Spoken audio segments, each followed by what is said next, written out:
Elif Aslan.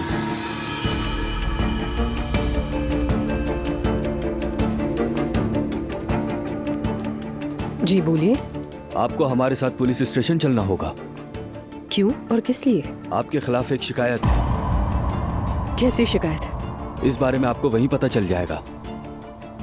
क्या आप कुछ भी नहीं बता सकते मुझे अभी? बदकिस्मती से नहीं, चले हमारे साथ। ठीक है।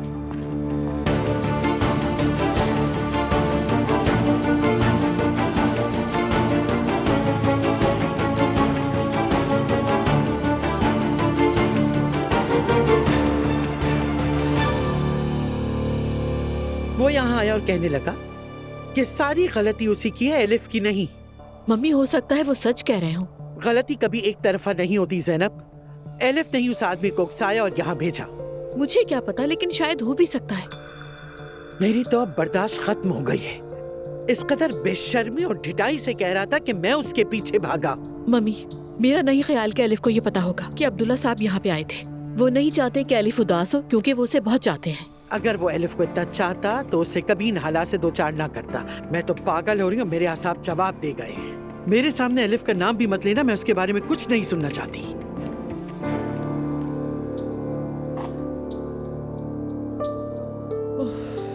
हम क्या बातें कर रहे हैं, क्या वक्त आ गया है। मैं देख रही हूँ तैयारी मुकम्मल हो गई है। हाँ बिल्कुल हो गई है। तुम बहुत अच्छी लग रही हो।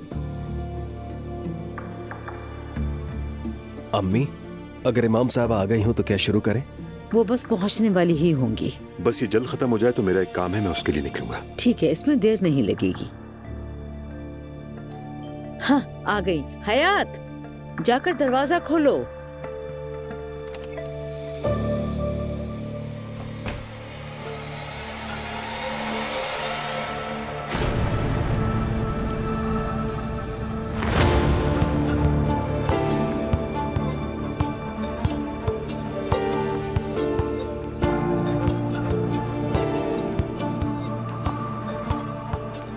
बाबा,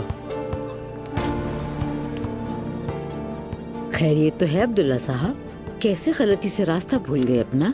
मैं अपने पोते की तकरीब में आया हूँ, अगर इजाजत हो तो मैं उसे देखना चाहता हूँ। तो आपको याद आ गया कि आपका एक पोता भी है।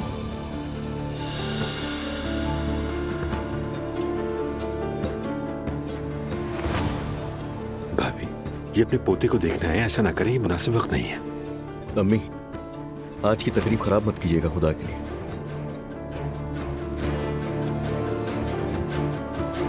देखें अब्दुल्ला साहब, अगर वो औरत यहाँ पिछली बार की तरह आज भी आएगी तो मैं अपने पोते की मिलाद को खराब करने की उसे इजाजत बिल्कुल नहीं दूंगी। ऐसा बिल्कुल नहीं होगा।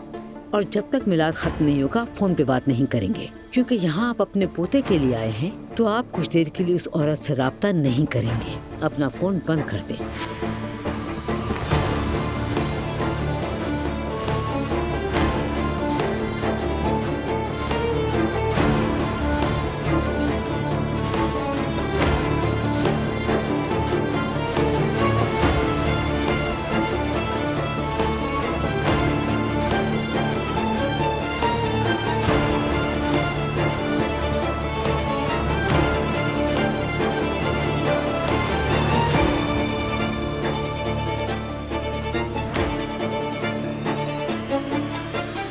देखिए, आपको कोई गलत फहमी हुई है।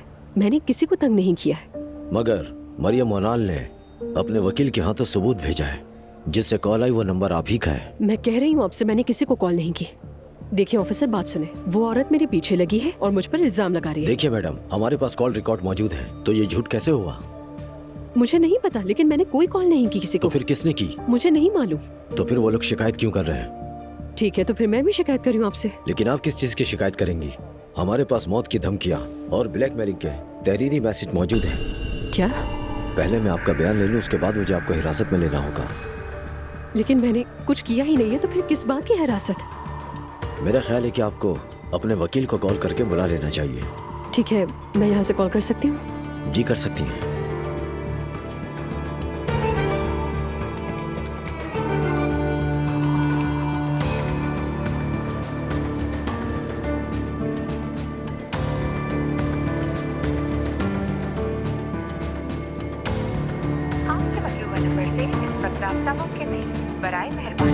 देर बाद कोशिश कीजिए। क्या मैं एक और शख्स को कॉल कर सकती हूँ? ठीक है, कर लें।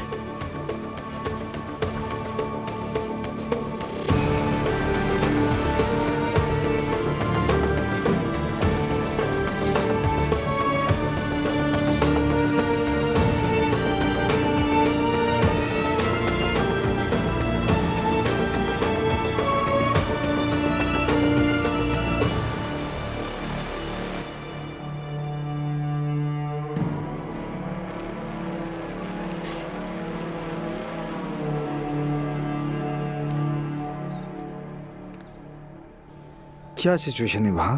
हाँ, बिल्कुल वैसे ही जैसे हमने सोचा था। अब्दुल्ला साहब अपने पोते के मिलाद पर आ गए हैं और मैंने उनका फोन बंद करवा दिया। उन्होंने एलिफ को भी हिरासत में ले लिया है। उसने शायद अब्बू को 40 बार कॉल की होगी। अल्लाह करे वो बाहर ना निकल सके। वो कहीं नहीं जा सकती। ब्लैकमेल करे, धमकियाँ, गालियाँ जो चाहे करे, आसानी से बाहर नहीं निकल सकती। अल्लाह तेरा शुक्र है कि तूने ये दिन दिखाया। अब वो अपने किए की सजा भुगतेगी। जुल्कर को वेट करवाए। मैं आपको लोकेशन भेजता हूँ, फिर उस हिसाब से आप अमल कीजिएगा। ठीक है बेटा, ठीक है। अल्लाह हमेशा तुमसे राजी हो। रखती हूँ।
ये किसकी कॉल है? लैंडलाइन नंबर से आई है।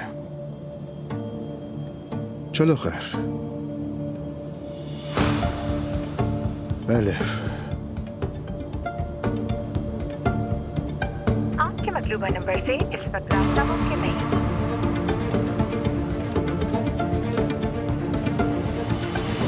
जी मैं समझ गया। दरअसल मेरी मिस सुरूज के साथ मीटिंग है। क्या हम इस मीटिंग को कल दोपहर पे रख सकते हैं? ठीक है, गुड नाइट।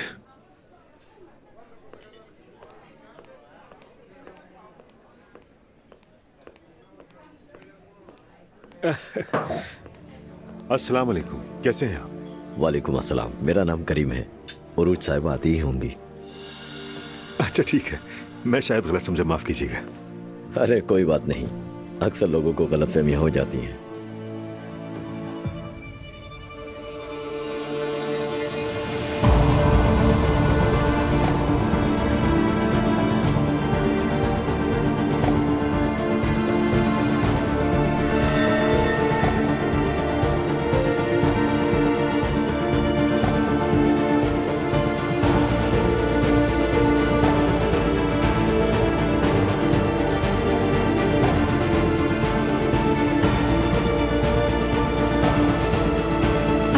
वालेकुम उमर साहब।